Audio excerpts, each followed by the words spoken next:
주위에 살리라. 다시 한번 고백합니다. 주보여 날 정결케 하니, 주보여 날 자유케 하니, 주보여 날 자유케 하니, 주 앞에 나 예배하는 이 시간, 나의 모든 것을 주께 드리네. 주의 손 날 위에 지키셨고, 주의 발 날 위에 맡기셨으니, 이제는 내가 사는 것이 아니요 오직 주를 위해 사는 것이라. 우리 큰 소리로 고백합니다. 주의 손에 나의 손을 포개고, 주의 손에 나의 손을 포개고, 또 주의 말에 나의 말을 포개고, 나 주와 함께 죽고 또 주와 함께 살리라. 영원토록 주 위에 살리라. 주의 손에 나의 손을 포개고, 또 주의 말에 나의 말을 포개고, 나 주와 함께 죽고 또 주와 함께 살리라. 영원토록 주 위에 살리라. 주 위에 살리라. 주 위에 살리라. 아멘. 목사님 기도하시겠습니다. 여호와여, 내가 주를 높일 것은 주께서 나를 끌어내사 내 원수로 하여금 나로 말미암아 기뻐하지 못하게 하심이니이다. 여호와 내 하나님이여, 내가 주께 부르짖네 나를 붙이셨나이다. 여호와여, 주께서 내 영혼을 수원에서 끌어내어 나를 살리사 무덤으로 내려가지 아니하게 하셨나이다. 주의 성도들아, 여호와를 찬송하며 그의 거룩함을 기억하며 감사하라. 그의 노염은 잠깐이요 그의 은총은 평생이로다. 저녁에는 울음이 깃들일지라도 아침에는 기쁨이 오리로다. 내가 형통할 때의 말하기를 영원히 흔들리지 아니하리라 하였도다. 여호와여, 주의 은혜로 나를 산같이 굳게 세우셨더니 주의 얼굴을 가리심에 내가 근심하였나이다. 여호와여, 내가 주께 부르짖고 여호와께 간구하기를 내가 무덤에 내려갈 때에 나의 피가 무슨 유익이 있으리요? 진토가 어떻게 주를 찬송하며 주의 진리를 선포하리까? 여호와여, 들으시고 내게 은혜를 베푸소서. 여호와여, 나를 돕는 자가 되소서 하였나이다. 주께서 나의 슬픔이 변하여 내게 춤이 되게 하시며 나의 베옷을 벗기고 기쁨으로 띠띠우셨나이다. 이는 잠잠하지 아니하고 내 영광으로 주를 찬송하게 하심이니, 여호와 나의 하나님이여, 내가 주께 영원히 감사합니다. 아멘. 작성하시겠습니다. 우리는 주님을 찬송해야 할 이유가 있습니다. 그래서 우리는 매일매일 주님을 찬송하는 삶을 살아야 됩니다. 미국에 로렌드 헤이스라는 흑인 테너 성악가가 있었습니다.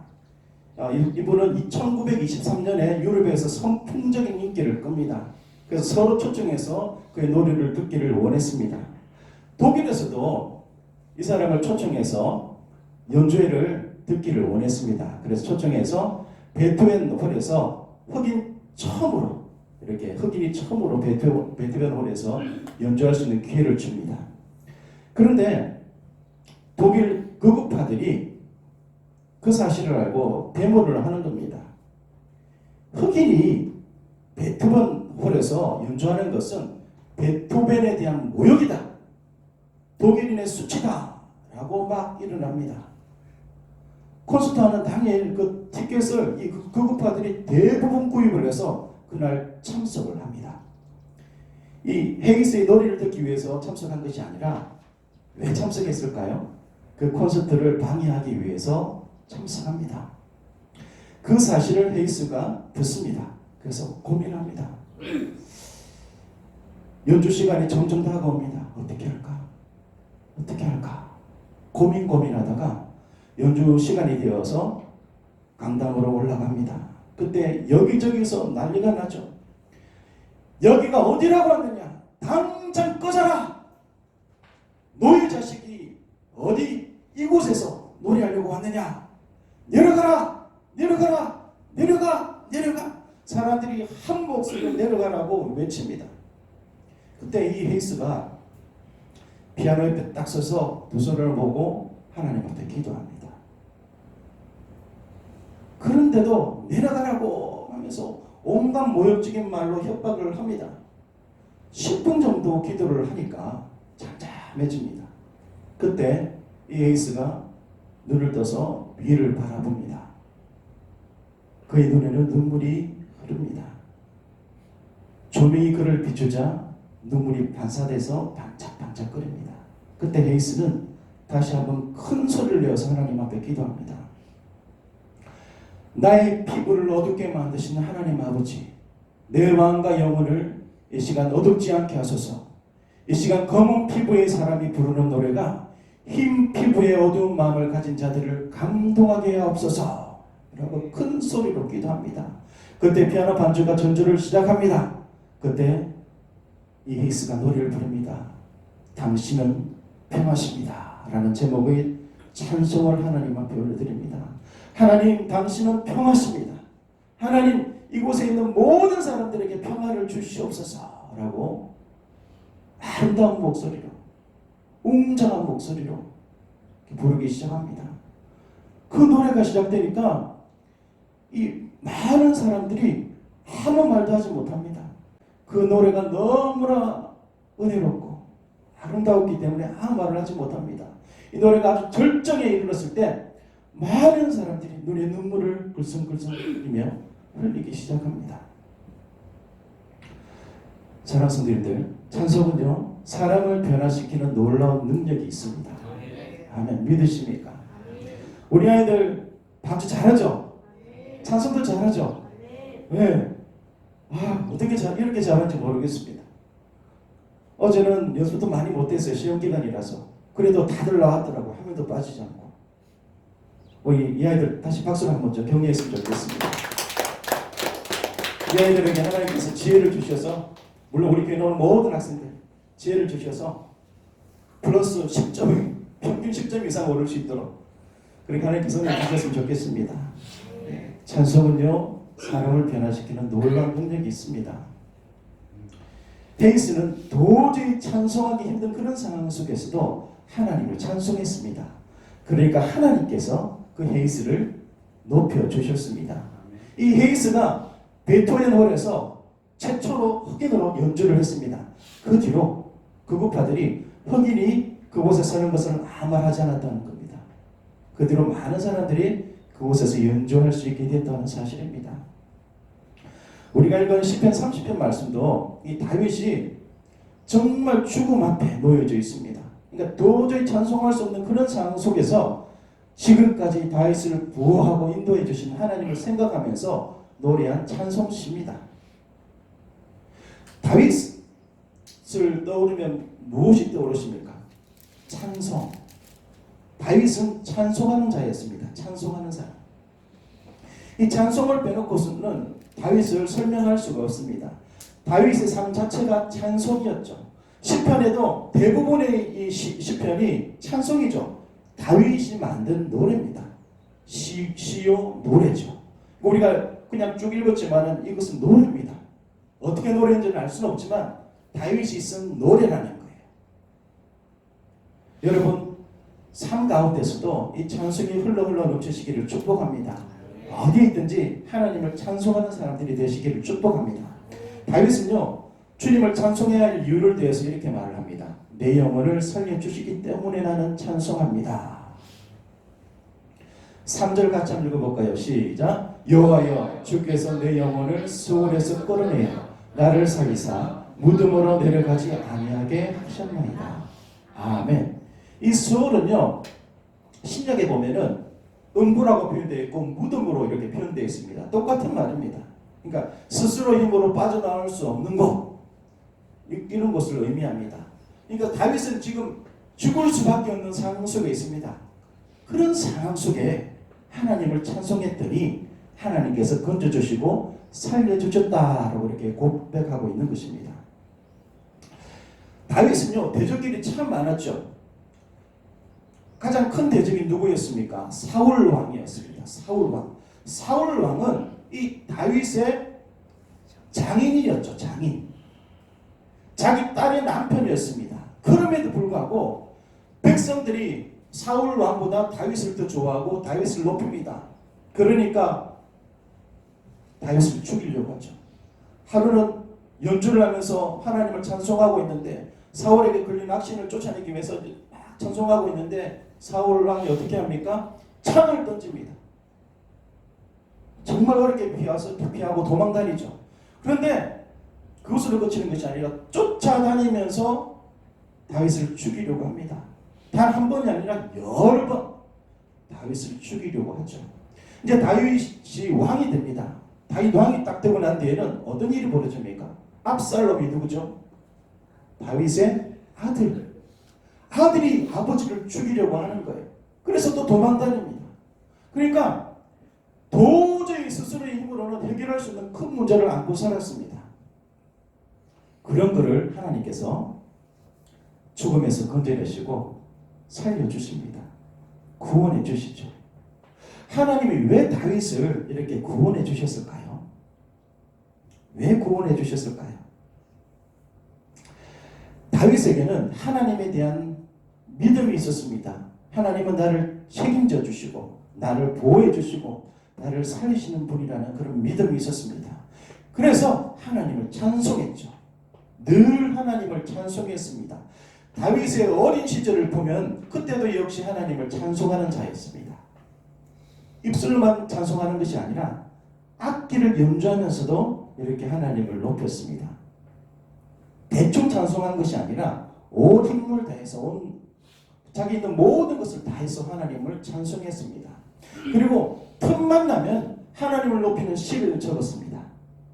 거기에다가 곡을 붙이고 하나님을 높였습니다. 그런 다윗을 하나님은 살려주신 겁니다. 구원해 주신 거죠. 축복하기는 여러분 삶에도 찬송이 흘러흘러 넘치시기를 축복합니다.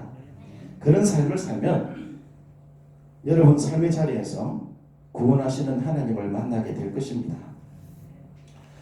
이분은 김춘문 장로님이라는 분입니다. 이분은 우리나라에서 대학을 졸업을 하고 단돈 200달러가 얼마 정도 되죠? 20만 원 조금 넘는 돈을 가지고 미국 유학길에 오릅니다. 그곳에 가서 일도 열심히 하고 공부도 열심히 합니다. 그래서 박사학위를 받습니다. 그리고 교수가 됩니다. 교수가 되고 난 뒤도 열심히 공부해서 학생들을 열심히 가르쳤습니다.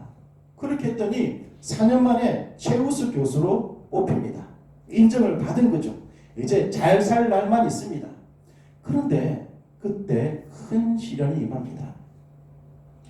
갑자기 입맛이 없어지고 복수가 찹니다. 그러더니 몸무게가 급격하게 빠집니다. 그래서 이게 무슨 일일까 싶어서 병원에 가서 진료를 받아보니까 의사 선생님이 이렇게 말합니다. 9개월 정도 남았습니다. 당신이 이제 9개월, 길어야 1년 정도 살 수 있습니다. 라고 이야기를 하는 겁니다. 너무나 놀랍고 황당해서 이 잘못되는 것일 거다 생각하고 다른 큰 병원에 가서 다시 진료를 받습니다. 그러니까 그 의사 선생님은 이렇게 말을 합니다. 지금 살고 있는 것이 기적입니다. 이제 준비하십시오. 라고 이야기를 합니다. 얼마나 억울할까요? 이 김춘근 장로는 산에 올라가서 하나님 앞에 호소합니다.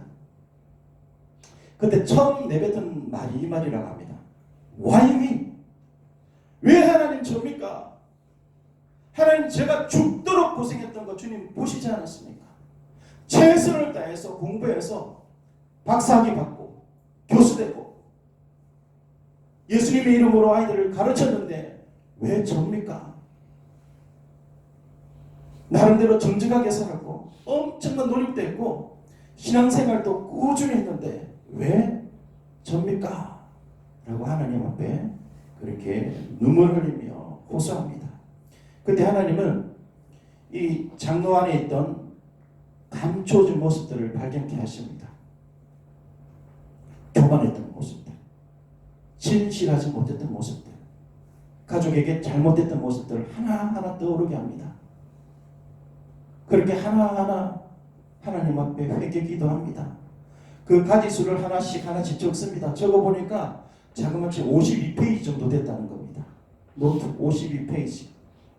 그래서 철저하게 회개합니다. 하나하나 붙들고 매일매일 하나님 앞에 눈물을 흘리며 회개 기도합니다. 그렇게 2년 동안 기도를 했는데 살아있습니다. 어느 날 기도를 하는데 2년이 지나고 난 뒤에 기도를 하는데 아주 깨끗하고 밝은 옷을 입은 주님께서 앞에 탁 오셔서 자기를 탁 안아주시고 등을 토닥토닥 두드려 주시면서 이렇게 말씀하셨다고 합니다. 내가 너를 용서한다. 내가 너를 용서한다. 이 말을 듣고 이 사람이 완전히 깨끗이 나음을 입습니다. 육체적인 질병뿐만 아니라 영적인 질병까지 깨끗이 치료함을 받습니다. 그때 이 장로님은 이런 찬송을 부릅니다. 나 같은 죄인 살리신 주님의 은혜 놀랍습니다. 잃었던 생명을 찾았고 광명을 얻었습니다. 그날부터 이 장로님은 내가 어떻게 하나님께 영광 돌리는 삶을 살 수 있을까 기도하는 가운데 이 자마 운동이라는 운동을 벌입니다. 이게 이 번역하면 뭐죠?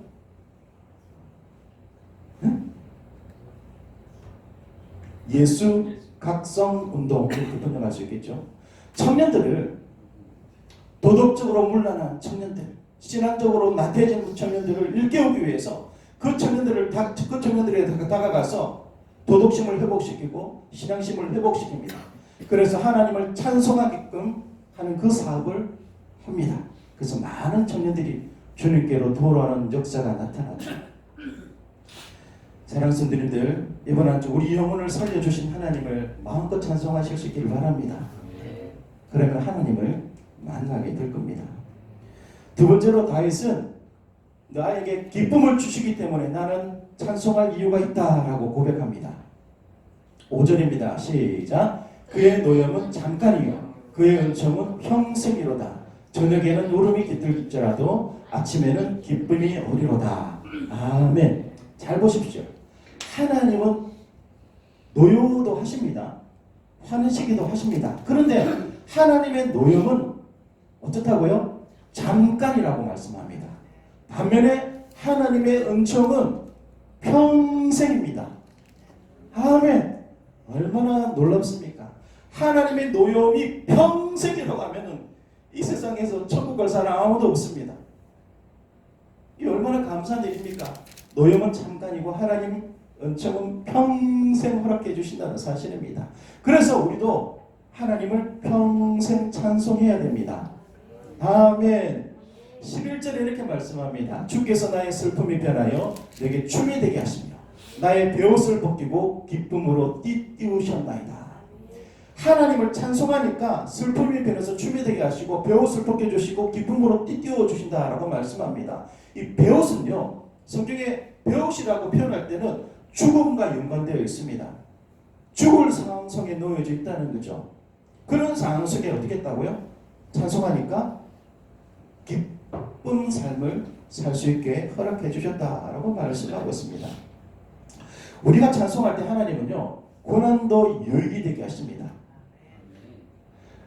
우리가 찬송하면 고난도 고난으로 끝나는 것이 아니라 그 고난이 기쁨으로 역전된다는 사실입니다. 그래서 우리는 하나님을 찬송해야 할 이유가 있습니다.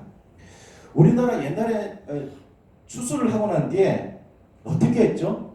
알곡을 얻기 위해서 도립깨, 우리 학생들 도립깨 알아요? 작년에는 도립깨 알죠? 추수하고 어떻게 합니까? 이 도립깨로 막 내려칩니다. 막 그냥 내려치죠. 그러면 어떻게 됩니까? 그곳에서 나달이 분리됩니다. 알곡이 나오죠. 고난은요, 껍질을 벗기듯이 인격을 훈련시키는 것입니다. 그 고난을 통해서 알곡이 만들어진다는 사실입니다. 하나님은요, 우리가 알곡이 되기를 원하십니다. 알곡으로 만들기를 원하시는 분이 우리 하나님이십니다. 5절 말씀 한번 보십시오.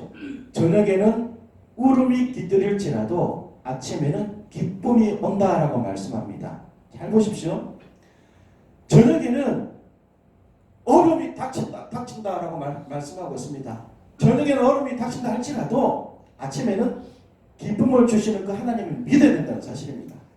그 하나님을 믿고 찬송해야 됩니다. 찬송하면 슬픔이 변해서 춤이 되게 하시고 베옷을 벗기시고 기쁨의 옷으로 갈아입혀 주신다라고 말씀하고 있습니다.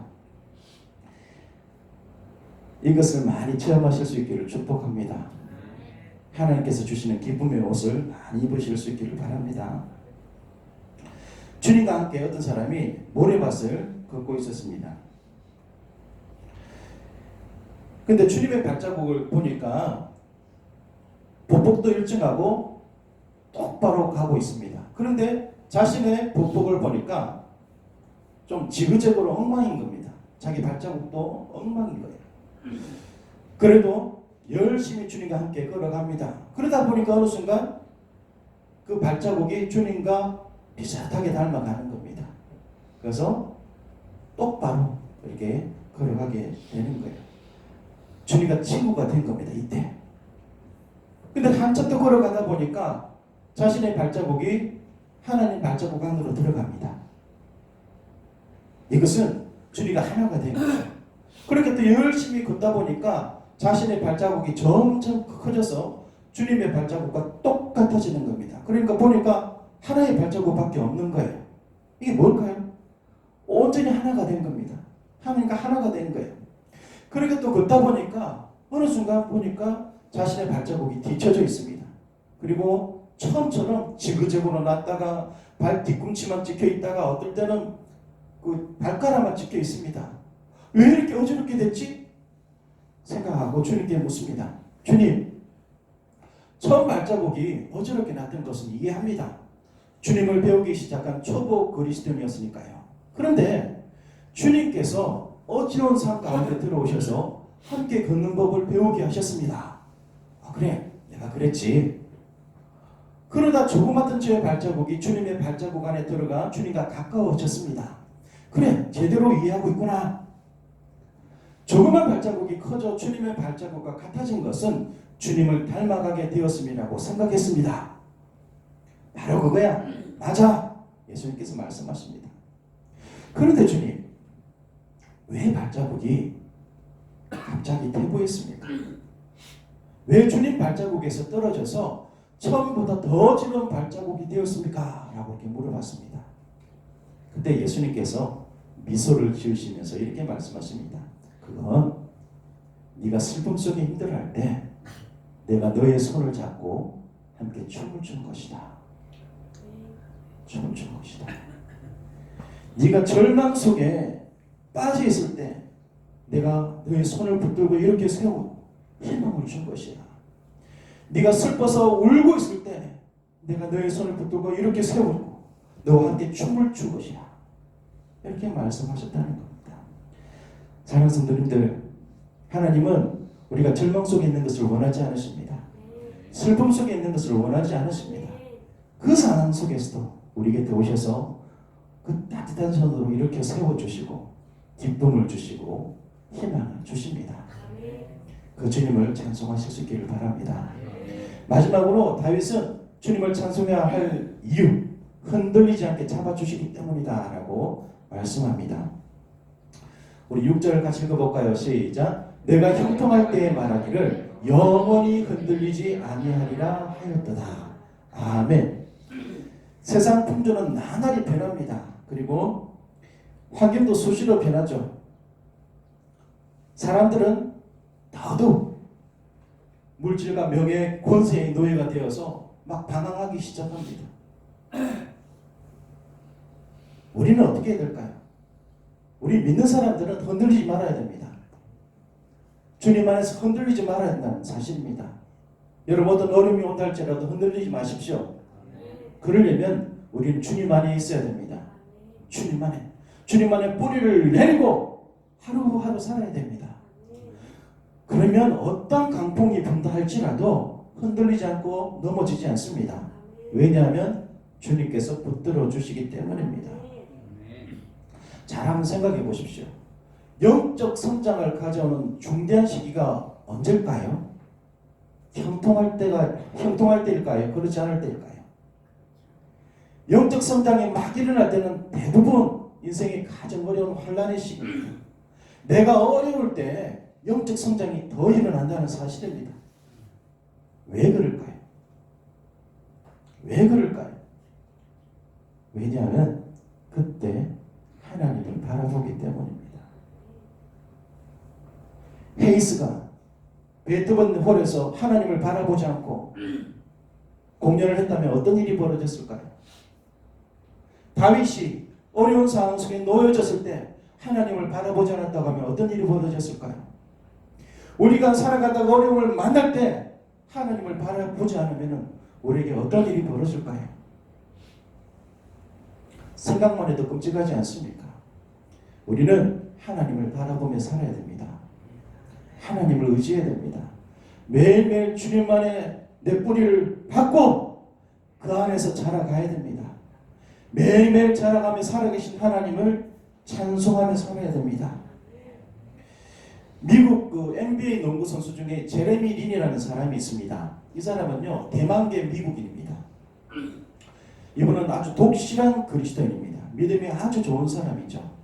근데 이 사람이 NBA에 들어가자마자 자기 실력을 발휘하지 못합니다. 그래서 쫓겨납니다. 방출되죠.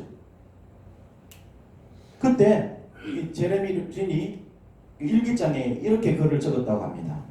나는 엄청난 압박과 스트레스에 시달렸다. 빅리그로 잠시나마 화려했던 시간은 모두 사라져버렸다. 나를 다시 돌아본다. 삶의 모든 중심은 내가 얼마나 농구를 잘하는가에 집중되어 있었다. 지금까지 내 삶의 우상은 바로 농구였다. 이것을 부숴야 한다. 농구 선수가 이렇게 고백한 겁니다. 주님, 이제부터 나 자신은 드러나지 않게 하시고 오직 주님만 드러나는 삶을 살게 도와주소서. 그래서 하나님이 쓰시는 나가 아니라 나를 쓰시는 하나님, 하나님께 초점을 두고 살게 하소서라고 이렇게 기도합니다. 그리고 이 사람이 팔찌를 만드는데, 주문해서 만드는데 그곳에 이런 글귀가 적혀 있습니다. In Jesus' name I pray. 이게 무슨 뜻인가요? 나는 예수님의 이름으로 플레이한다. 나는 예수님의 이름으로 뛴다. 이 사람이 농구할 때마다 누구 이름으로 뛴다고요? 예수님의 이름으로 뛰고 예수님을 높이기 시작합니다. 그전에는 내가 NBA 선수야 하면서 자기를 내세우고 자기를 앞세웠습니다. 그랬더니 망한 거예요. 작심하고 팔찌에 나는 예수님의 이름으로 뛴다라고 작정하고 예수님을 높이기 시작하니까 하나님께서 이 제레미 린을 세워주십니다. 우리는 하나님을 높이며 찬송하는 삶을 살아야 됩니다. 그러면 하나님께서 우리를 높여주십니다. 이번 한 주 이런 역사가 저와 여러분들에게 가득하기를 축복합니다. 우리는 주님을 찬송할 이유가 있습니다. 우리를 구원해 주셨기 때문에 우리는 주님을 찬송해야 됩니다. 우리에게 매일매일 기쁨을 주시기 때문에 찬송해야 됩니다. 우리가 흔들리지 않게 꽉 잡아주시기 때문에 우리는 주님을 찬송하는 삶을 살아야 됩니다. 이 사실을 잊지 마시고 이번 한 주 하나님을 높이는 마음껏 찬송하는 그런 복된 한 주간 되시기를 축복합니다. 우리 시간 기도하시겠습니다.